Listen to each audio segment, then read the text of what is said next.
Thank you for downloading this audio title, published by thoughtaudio.com. Heart of Darkness, written by Joseph Conrad, narrated by Michael Scott, produced by thoughtaudio.com. Chapter 1. The Nelly, a cruising yawl, swung to her anchor without a flutter of the sails and was at rest. The flood had made, the wind was nearly calm, and being bound down the river, the only thing for it was to come to and wait for the turn of the tide.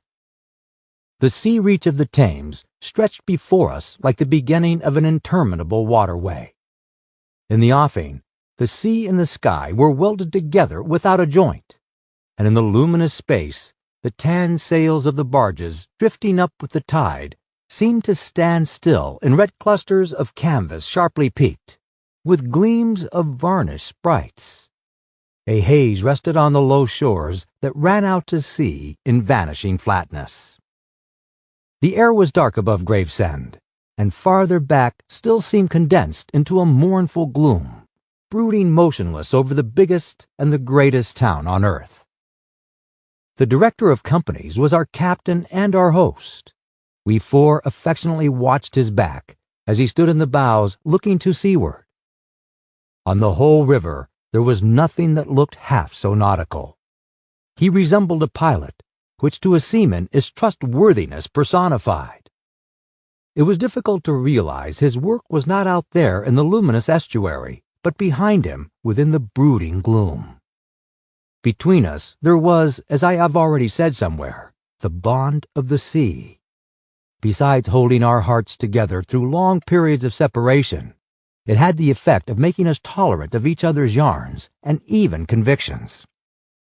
The lawyer, the best of old fellows, had, because of his many years and many virtues, the only cushion on deck, and was lying on the only rug. The accountant had brought out already a box of dominoes, and was toying architecturally with the bones. Marlow sat cross-legged right aft, leaning against the mizzen mast. He had sunken cheeks, a yellow complexion, a straight back, an ascetic aspect, and with his arms dropped, the palms of hands outward, resembled an idol. The director, satisfied the anchor had good hold, made his way aft and sat down amongst us. We exchanged a few words lazily. Afterwards there was silence on board the yacht. For some reason or other, we did not begin that game of dominoes. We felt meditative and fit for nothing but placid staring. Sample complete. Ready to continue?